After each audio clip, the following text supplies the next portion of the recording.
pukul 6 waktu Indonesia Barat. Radio Republik Indonesia Palembang dengan Warta Berita. Total 3.679 jemaah telah kembali ke tanah air dari 8.115 jemaah yang diberangkatkan ke Tanah Suci. Jemaah diimbau untuk melakukan karantina mandiri di rumah masing-masing. Komisi Perlindungan Anak Daerah Sumatera Selatan berikan dukungan kebijakan penempatan anak bermasalah ke barak militer.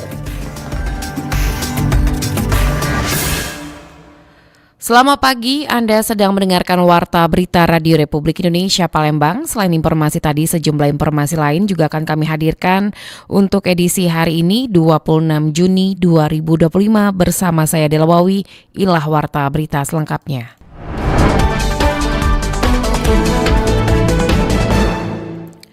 Total 3.679 jemaah telah kembali ke tanah air dari 8.115 jemaah yang diberangkatkan ke Tanah Suci. Jemaah diimbau untuk melakukan karantina mandiri di rumah masing-masing. Sebanyak 3.679 jemaah haji debarkasi Palembang telah kembali ke tanah air dari total 8.115 jemaah yang diberangkatkan ke Tanah Suci. Terbaru, 368 jemaah kloter 10 tiba di Asrama Haji Sumatera Selatan pada Selasa pagi 24 Juni 2025. Humas PPIH Sumsel Abdul Kudus mengatakan, panitia penyelenggara ibadah haji Sumatera Selatan mengimbau seluruh jemaah yang sudah pulang ke daerah masing-masing untuk melaksanakan karantina mandiri selama 21 hari, sebagai bentuk kewaspadaan terhadap potensi penyebaran penyakit menular. Menurutnya, setiap jemaah yang tiba menjalani pemeriksaan suhu tubuh dan juga pemeriksaan lanjutan oleh Dinas Kesehatan dan Balai Karantina. Hingga saat ini belum ditemukan adanya penyakit menular berbahaya. Namun demikian, beberapa jemaah tetap dirujuk ke rumah sakit karena kondisi kesehatan tertentu. Alhamdulillah, hingga kloter 10 ini tidak ada jemaah haji yang dikarantina, gitu kan. Tidak ada jemaah haji yang terindikasi, misalnya ada COVID dan lain sebagainya. Jadi aman, mereka semua sudah bisa langsung pulang ke rumah masing-masing. Kecuali ada beberapa jemaah kan yang sempat dirujuk ke rumah sakit itu karena memang sakit itu dirawat di Arab Saudi. Ada yang ditanazul pulang lebih awal, kemudian dirujuk ke rumah sakit. Tapi juga sebagian sudah kembali ke rumah masing-masing. Di sisi lain, sebanyak 20 jemaah debarkasi Palembang dilaporkan wafat di Tanah Suci. Mereka terdiri dari 15 orang asal Sumatera Selatan dan juga 5 dari Bangka Belitung. Jenazah dimakamkan di Madinah dan juga di Mekah, sementara satu jemaah kloter 1 yang wafat di pesawat telah dimakamkan di Oku Timur. Dari debarkasi Palembang, Harul Rizky RRI Palembang terus mengudara untuk Indonesia. Sementara itu, Direktur Utama Travel Zamzam Tour Sumsel, Haji Irwansyah menegaskan bahwa pihaknya hanya mengelola keberangkatan haji resmi yang diatur oleh pemerintah Indonesia serta kuota haji Puroda yang berasal dari Kerajaan Arab Saudi. Untuk haji reguler, para calon jemaah harus terlebih dahulu terdaftar dan memiliki nomor porsi haji yang dikeluarkan oleh pemerintah. Pada tahun 2025, calon jemaah haji prioritas dengan usia lanjut khususnya 85 hingga 90 tahun. Menurut Irwansyah, untuk tahun ini sebanyak 73 jemaah termasuk 2 tenaga medis telah diberangkatkan dan telah kembali ke Palembang usai menjalani ibadah haji selama 26 hari. Bila terdapat jemaah yang wafat sebelum keberangkatan, porsi haji dapat dialihkan ke anggota keluarga dengan batas waktu minimal 5 bulan sebelum jadwal keberangkatan. Hal ini sesuai dengan ketentuan resmi yang berlaku dalam penyelenggaraan ibadah haji. Baik, untuk di tahun ini di tahun 2025 jemaah yang berpotensi yang akan prioritas untuk percepatan itu di usia umur 85 tahun sampai 90 tahun. Jadi jemaah yang sudah lanjut usia itu prioritas gitu, Pak. Kalau untuk di tahun ini tadi, alhamdulillah jemaah sudah pulang, sudah sampai di Palembang. Selama pelaksanaan haji, kegiatan haji mereka itu 26 hari. Alhamdulillah kemarin jemaah itu berjumlah 71 jemaah dan 2 dokter. Jadi 73 jemaah. Irwansyah menghimbau masyarakat agar mendaftar haji melalui jalur resmi, baik yang dikelola pemerintah Indonesia maupun visa Puroda dari Kerajaan Arab Saudi. Masyarakat diminta tidak tergiur dengan tawaran harga murah dari pihak yang tidak bertanggung jawab. Bagi calon jemaah yang belum berangkat diharapkan tetap bersabar dan menjaga kesehatan selama masa tunggu, karena semua keberangkatan adalah bagian dari ketetapan Allah SWT. Pendengar, seperti apa tanggapan masyarakat terkait hal tersebut? Kita simak dalam komentar berikut ini. Memang sekarang ini sudah bulan Juni ya. Sekarang ini bulan Dzulhijjah, mungkin semua keluarga sudah pulang ya. Jadi komentar saya tentang terkait ibadah haji itu memang pemerintah Arab Saudi memang sudah bagus membatasi haji-haji yang resmi yang hanya bisa masuk ke tanah suci Mekah gitu. Tapi memang jadi ada kelebihan dan kekurangannya. Kelebihannya yang resmi bisa masuk, tapi yang kekurangannya itu bagi orang yang sudah telanjur di tanah suci tapi tidak memiliki visa haji itu pasti ditolak itu. Padahal mereka sudah jauh-jauh ke tanah suci, tapi ternyata sampai di sana tidak dapat porsi haji. Itu mungkin Kementerian Dalam Negeri atau yang badan yang mengurusi ibadah haji mungkin bisa untuk lebih berkomunikasi dengan pemerintah Arab Saudi untuk lebih agar bisa mencari solusi bagi mereka itu. Terus terkait dengan informasi haji juga masyarakat Sumsel ini mungkin khususnya saya ya, itu kami agak kurang terpantau gitu. Apa mungkin informasi yang terlalu sedikit atau kaminya yang mengakses informasi itu yang terlalu kurang gitu. Jadi kami pengen sih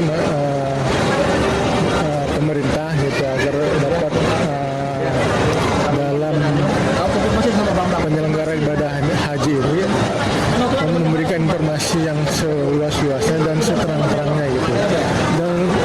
Dan terakhir khusus untuk kuota haji itu kalau bisa itu ditambah gitu. Ini kan kita sekarang kalau tidak salah ini daftar sekarang kemungkinan 29 tahun lagi kalau tidak salah kita bisa berangkat haji gitu. Kalau bisa itu ditambah gitu. Karena banyak juga masyarakat yang pengen melaksanakan ibadah haji. Penyelenggaraan haji di Indonesia di daerah itu sudah pada prinsipnya sudah pada baik. Cuma permasalahan kita sekarang adalah daftar tunggu yang terlalu lama. Daftar tunggu bisa sampai 10 tahun, 20 tahun. Hendaknya pemerintah, khususnya Kementerian Agama, itu dapat mengusulkan kuota tambahan haji yang banyak. Jadi daftar antri itu tidak terlalu lama. Kasihan para lansia-lansia yang harus menunggu sampai 10 tahun, 20 tahun. Itu juga. Dan termasuk kuota haji yang bisa furoda itu kasihan kan kalau tidak berangkat tahun ini. Nah mudah-mudahan yang menunggu yang batal berangkat tahun ini itu dapat diberangkatkan tahun depan. Mungkin seperti itu.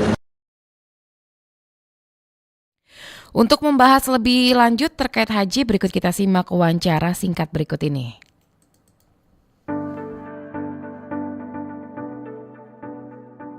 Kemarin kan kita Arab Saudi juga hampir menurunkan kembali kuota haji kita ya Pak ya. Namun ternyata tidak jadi batal. Nah Pak, sebenarnya seberapa penting Pak kuota haji itu dalam pengaruhnya dalam kita melaksanakan haji ini? Dari KPIH sendiri seperti apa nih Pak memandangnya? Ya, memang sangat penting karena kita warga Indonesia ini ya, minat haji ini kan besar. Yang kedua, antrian terlalu lama, terlalu panjang. Jadi harapan haji ini, karena minat haji ini tinggi, maka berpengaruh dengan antrian. Nah, cuma untuk antrian ini kan tinggal lagi kembali kepada pemerintah. Apakah pemerintah bisa menambahkan pengelolaannya untuk dalam mengantisipasi mengurangi antrian ini ya? Kita kembali kepada pemerintah, Mbak. Seperti itu. Jadi mengenai tentang haji ini banyak harapan-harapan kalau kita membahas tentang haji umroh ini. Yang kedua adalah mahal, ya, tinggi, harga haji ini tinggi. Tidak seperti biasa sebelum COVID kemarin. Ya. Jadi dampak COVID ini memang sangat banyak ya, banyak yang dampak dari COVID ini. Seperti itu, Mbak. Pak, kalau kita melihat kan Haji Plus juga masa tunggunya juga cukup lama ya Pak ya, 4-5 tahun seperti itu. Sementara Haji Furoda ini tidak meyakinkan seperti itu kebelakangannya ini Pak. Nah bagaimana Pak? Sebetulnya ada beberapa faktor mengenai tentang visa Forodha ini. Kalau di tahun kemarin Forodha ini masih lancar ya. Semenjak ditetapkannya aplikasi Nusuk, kemudian Kerajaan Saudi menetapkan peraturan-peraturan untuk meningkatkan pelayanan sebetulnya dalam melayani jemaah haji ini. Cuma di satu sisi terkendala dengan sistem yang dibuat oleh pemerintah Saudi kan.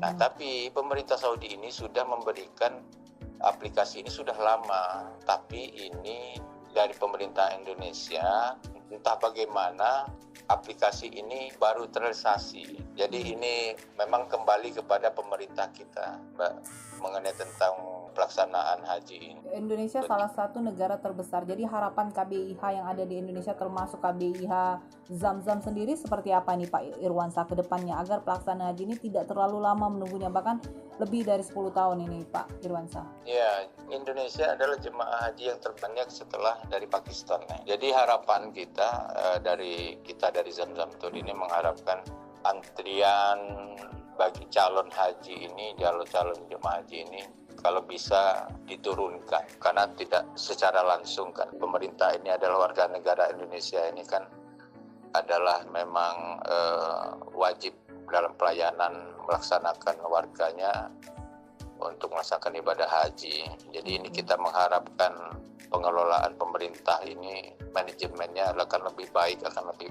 Jadi harapannya kota bertambah, antrian juga diturunkan, dan manajemennya yang dilakukan oleh pemerintah juga lebih baik lagi ya Pak ya? Lebih baik lagi ya, gitu.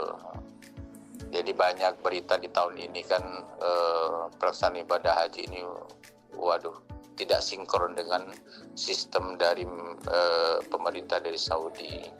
Okay. Nah, sehingga dalam manajemen ini dampaknya kemana? Dampaknya ke jemaah. Nah, yang mereka ini jemaah ini yang harus dipecah ketika waktu di Saudi, terpecah dari keluarganya, terpecah dari KBIH-nya, itu ya, yang diatur oleh syarikah-syarikah di Saudi itu. Baik Pak Irwansyah, nanti di dialog Palembang pagi ya Pak ya, ditunggu nanti kehadirannya ya Pak ya. Kita akan bahas lebih lengkap nanti terkait dengan evaluasi haji juga Pak yang sudah kita lakukan di tahun ini. Ya, insya Allah. Baik Pak Irwansyah, Assalamualaikum. Ya, waalaikumsalam.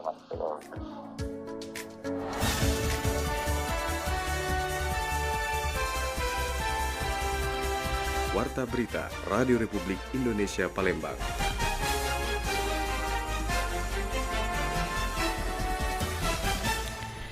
Pendengar, masih informasi seputar haji.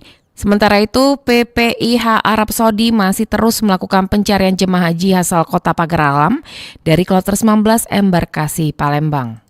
Seorang jemaah haji asal kota Pagar Alam, Sumatera Selatan dari kloter 19 embarkasi Palembang hingga kini belum ditemukan setelah sebelumnya dilaporkan hilang. Jemaah bernama Nurima Metazim berusia 80 tahun diketahui memiliki riwayat demensia atau penurunan daya ingat.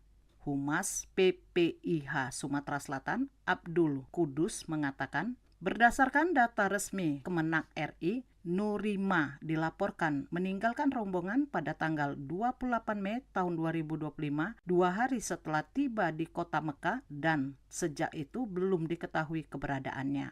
Petugas PPIH Arab Saudi masih terus melakukan pencarian di berbagai lokasi yang memungkinkan saat menyambut kepulangan kloter 10 di Asrama Haji Palembang pada hari Selasa kemarin. Jadi ada satu jemaah haji di embarkasi Palembang itu yang terpisah dari rombongannya ya, terpisah dari kloter 19, itu Ibu Nurima Mentajim ya dari Pagar Alam, itu terpisah itu sekitar tanggal 28 Mei yang lalu gitu kan, dan kemudian sampai saat ini masih belum diketemukan dan belum bergabung dengan kloternya. Jadi saat ini bidang perlindungan jamaah Dinjam ya di PPIH Arab Saudi masih terus melakukan pencarian terhadap jemaah haji tersebut. Tentu saja pencarian itu telah dilakukan di rumah sakit, menyisir di rumah sakit, dan pihak Arab Saudi juga sudah melakukan ini ke kepolisian Arab Saudi. Diketahui Nurima berangkat haji seorang diri. Keluarga di Pagar Alam telah mendapatkan informasi sejak awal hilangnya jemaah dan hingga kini masih menanti kabar lanjutan mengenai keberadaannya. Lamsi Hersiltonga melaporkan. Komisi Perlindungan Anak Daerah Sumatera Selatan memberikan dukungan kebijakan penempatan anak bermasalah ke barak militer. Komisi Perlindungan Anak Daerah KPAD Sumatera Selatan menyatakan dukungannya terhadap kebijakan pemerintah Kota Palembang menempatkan anak-anak bermasalah di barak militer sebagai upaya untuk menekan aksi tawuran yang belakangan kembali marak. Komisioner KPAD Sumatera Selatan Abdul Latif mengungkapkan dukungan ini berangkat dari berbagai macam kejadian tawuran yang terjadi sebelumnya. Pada beberapa kasus, aksi tawuran anak dan remaja bahkan menjadi atensi khusus pihak kepolisian karena meresahkan dan mengganggu ketertiban masyarakat. Latif mengatakan meski dinilai positif, penanganan anak dan remaja bermasalah melalui pendidikan semi militer juga harus diiringi dengan proses asesmen yang tepat, dengan tetap mengutamakan keterlibatan dari orang tua dan hak pendidikan anak di sekolah. Perlu antisipasi dari sisi asesmennya, penilaiannya. Anak-anak yang mau ditempatkan itu harus benar-benar terseleksi, harus benar-benar juga mendapatkan izin dari orang tua. Nah, apalagi kalau misalnya waktunya rada panjang. Yang kedua, kami bercermin dari pengalaman kemarin, jangan sampai juga mengganggu pendidikan sekolah mereka.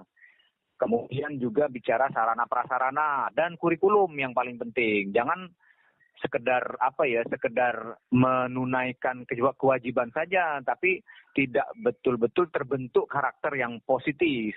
Menurut Latif, penanganan anak bermasalah yang dilakukan oleh pemerintah Kota Palembang dengan melibatkan pihak militer merupakan salah satu bentuk konkret hadirnya pemerintah dalam menangani permasalahan anak. Efektivitas dari program ini kemudian akan dievaluasi bersama oleh semua pihak agar proses pembinaan anak dapat lebih baik lagi. Rian Apridani melaporkan. Bupati Banyuasin pimpin apel kesiapsiagaan Karhutla, tekankan sinergi cegah bencana.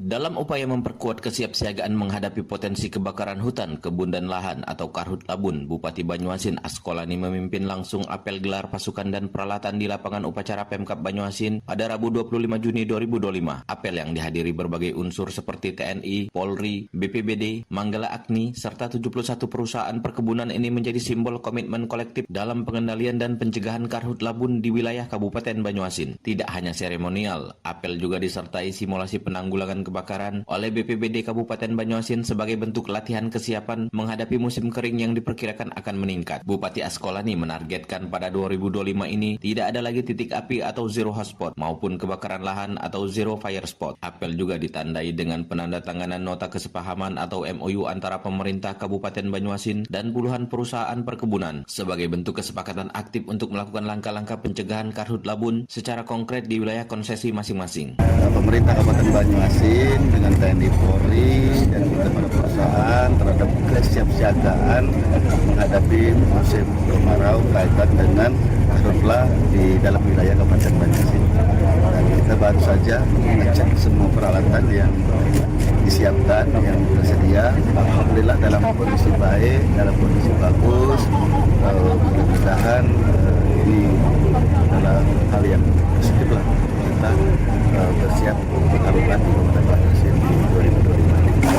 Himbauannya Pak untuk himbauan pertama untuk selalu siap dalam kondisi apapun dan semuanya terconnecting satu sama lain, bisa berkolaborasi dan bersama-sama karena konsep keberhasilan dari karhutla ini adalah untuk bersama kita dari semua, dari pemerintah daerah, TNI Polri, Manggala Agni, termasuk BNPB dan juga masyarakat yang penting.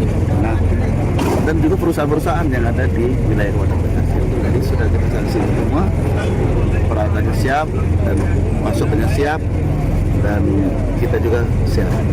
Dan yang paling penting kita mohon kepada Allah agar tidak terjadi karhutla di Kabupaten Banyuasin.